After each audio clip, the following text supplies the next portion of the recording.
Are you wasting your life living a life that you don't actually want? Do you have an imagination, a vision of a life that it is that you do want to live?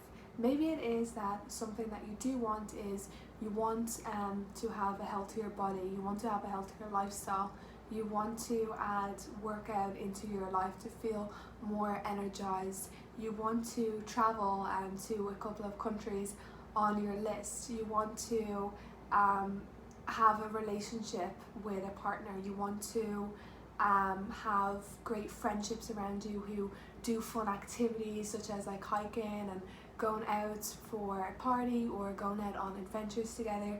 You want to be closer with your family. You want to move abroad. You want to try a new career. You want to learn how to play a new instrument. You want to start drawing and be more creative. So what is it that you actually want for your future? So oftentimes I know that when we ask ourselves this question, we don't seem to answer it. Sometimes we say, I don't know. And we say, I don't know, oftentimes out of fear of knowing that we may not actually be able to get this, or maybe it is that we haven't given ourselves the time to think about what it is that we actually want for our lives. Or maybe it is that we just have not thought about asking ourselves this question. But this is a question that I ask myself very often. Literally, most days I'm asking myself what it is that I want, and I'm reflecting on this, I'm journaling on this, because how can we go after what we want if we don't know what it is that we do want? So maybe it is that we are in a job and we are earning 50,000 a year. So we decide to stay in that job because we know that it's good money, and maybe next year we get a raise and it goes up to 55,000, then we know that it's going to continuously go up to that. So maybe we think it's best to stay in this job because we're going to earn more and more money, and we see that as a good thing, or that we are told that that is a good thing, so we are in that. But what if we are spending 12 hours a day in this job, 6 days a week, and on our off day we are just getting ready to work again, we are doing our washing, we are running some errands, we are doing some essential tasks? And what if in this job we were missing out on being able to take a day off to go on that vacation that we wanted, to go to the family events, to spend time with our family, to be able to be off at midday to, let's say, go to a yoga class and make some friends doing that, and to take up art in our free time, or to be able to move abroad. So let's say if this job is stationary. So we are in this job because we think it's going to be better for us financially, but really, what is that finance going to do for us if that money cannot give us what we actually want? So sometimes we think we fall under illusion thinking that, well, if we earn more money, we're going to have what we want. If we think about that question, well, if only I earned the lotto, and if we think about what we would do if we earned the lotto, or if we earned a big sum of money, and if we earned a big sum of money, we might think that, oh, I would be so generous, I would want to give to charity, I would feel so good, like being able to do all of these things that I wanted to do, like from my heart. I would be able to travel, I would be able to treat my friends, I would be able to treat my family to nice things. If we think about the reason what we would do with this money and the reason why, oftentimes it's because if we want to be more generous and give to charity, that's going to make us feel good. If we want to spend more time with our friends and family and give back to them, well, that's going to make them feel good probably, and us feel good too. And if we want to have more like free time, well, then that's going to make us feel good too. But why should we wait on this imaginary scenario of a day of having more money to wait and do this? Because the thing is, if we wanted to be more generous, if we wanted to spend more time with our family, if we wanted to treat our friends, if we wanted to travel, if we wanted to try out a different career, well, then the thing is that money is not really stopping us doing those things. Maybe it is stopping us from being able to, if our vision of helping a charity is to fly over to another country and to set up a school and to be working on a big project. But maybe it is that we can give just $1 or $2, or maybe it is that we can volunteer with our time and give our time, give our energy instead of giving money. maybe with our friends, that we can decide to text them and organize a meetup, even in our home or somewhere else. It doesn't have to cost money. These things don't have to cost money. And then with our career, if we find that, well, the career that we're in currently is not allowing us to have time off to travel, and then we can find something where we can start to look into a different career that does allow us to travel. Or maybe it is that we ask for some time off, or maybe it is that we save up for a period of time and then we can travel for a period of time and come back to jobs, because there is a lot of different opportunities out there. There are a lot of jobs. I know when we're in something, we can feel like that's all that there is, and we can be sucked in by the environment and by the people. And maybe when we are in jobs, or we are committed to certain things, that the people around us want us to be there. They want us to be there because it's going to benefit them, whether it is through friendship, whether it is through them working for us. They want us to be there, whether it's in a club, whether it's in a job. So we have to think, well, do I want to be here? I know these people want me to be here, and they're going to give me advice based on probably most likely me staying here because it's of benefit to them. So we have to think, well, what is of benefit to us? Maybe taking a week off isn't that much of a big deal as we think it is. Maybe we can still learn how to draw, or start drawing after work. Maybe we can start learning to play that instrument we wanted to after work. Maybe we can start to plan travel. It doesn't have to be tomorrow, but maybe it is that we start to plan a travel for next year and we take off some time in advance. So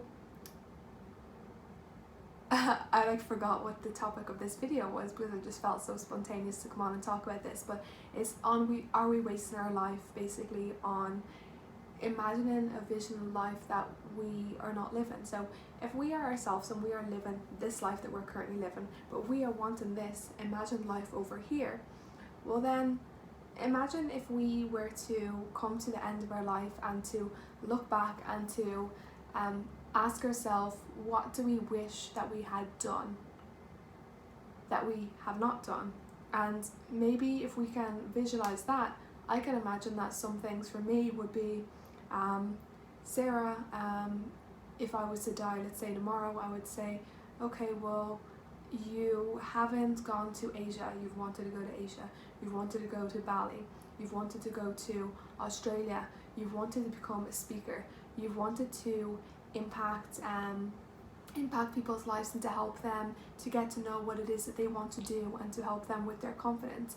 And you wanted to share what is inside of you. You wanted to share your words. You wanted to express yourself and have that outwards into the world, not just in your notes folder in your phone. So these are the things that come up for me, and there are many more as well. So I would ask you that question of, if it was the end of your life and you were looking back, what is it that you think that you would regret not having done yet? And then those are the things maybe that it is that you want to do.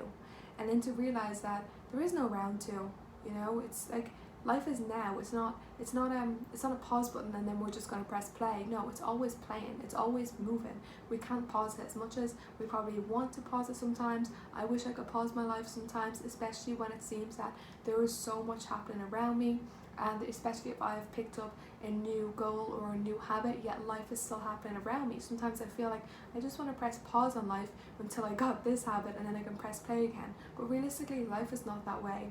Life is constantly moving, so we are moving with it whether we like it or not. And we are not guaranteed to live to a certain age. Sometimes I can imagine myself thinking, oh, it's fine, I'm going to live till I'm 85, so I have all of this time to do the things that I want to do, and that can have me procrastinate about doing certain things. But the reality is that there's no guarantee I'm going to live to 85. Maybe I'm going to live for another year. Maybe I'm going to live for another 5 years. Maybe I'm going to live for another 200 years. Maybe some technology is going to come out that we're going to live longer. Who knows, right? But what does matter is that I am continuously moving in the direction and living the life that it is that I want to live now. This imagined life coming into my reality, so at least I can start to do some of those things now. It doesn't have to be on the scale that I imagine, but I can start to do those things and to start to live as that person and to start to think as that person and to start to make decisions based on being that person. So then I can feel those feelings inside of joy, of excitement, of gratitude, of feeling on the right path, of feeling like I'm doing what I want, rather than looking at this imaginary scenario and feeling lack and feeling like I can't have it and feeling frustrated and feeling resentment and feeling regret. So do I want to look at my vision and feel all those feelings, or do I want to take my vision to me and at least start to take some steps forward, and then if I was to look back on my life, then I can think, well, you know, I really did keep going, I really did make the progress that I wanted to do, I really did try with what I had, I really did take the steps forward, and I'm proud of myself for that.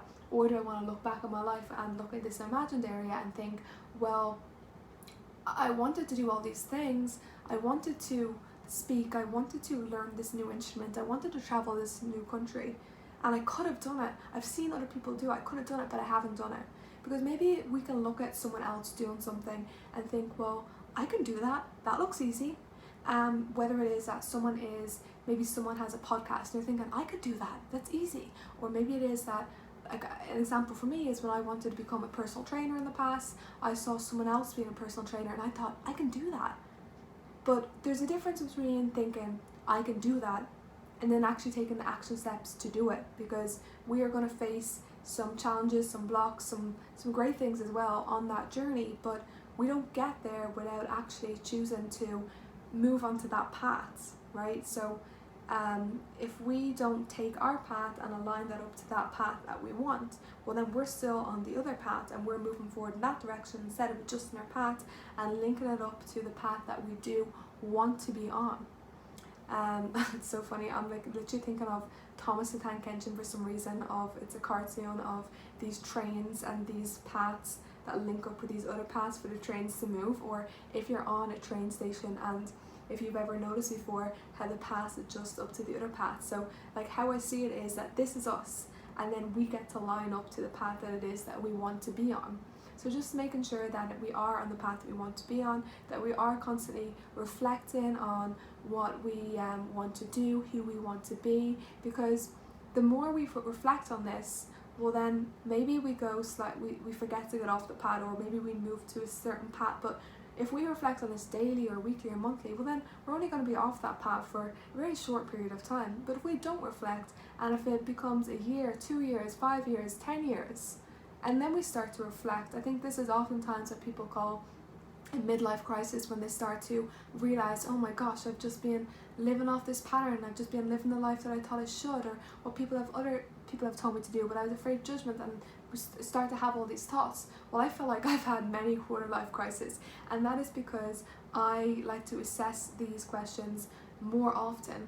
Because when I assess these questions more often, well then I'm only temporarily off the path, rather than being on it all the way down a different road. I've only started, so I can adjust my path back to where I want. So I hope you enjoyed this video. I hope that it has inspired you to take action on something that you really want, or to explore what it is that you really want, because we only do have this life once, as far as we know of anyway. So I would say really take advantage of it and do what it is that we want to do.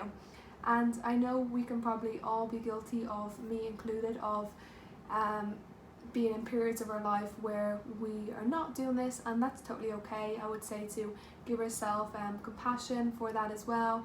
If you are only asking yourself these questions for the first time, I would say don't think of, oh, if only I could have, would have, should have asked myself these questions years ago, I could be in here, here, here. No, you're here where you are, and that's that. There's no going back. So if we can now look forward, you can generate those feelings of excitement for the future of what now, instead of looking back and having those feelings of resentment or regret. I would say take your attention off this and put your focus and energy and use that towards creating, use that towards going after what you want, rather than wasting that energy on what we cannot change anyway. So hope you enjoyed this video, and I will see you in the next one.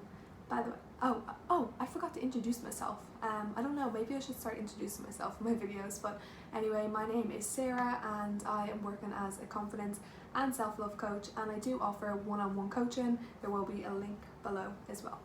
Bye!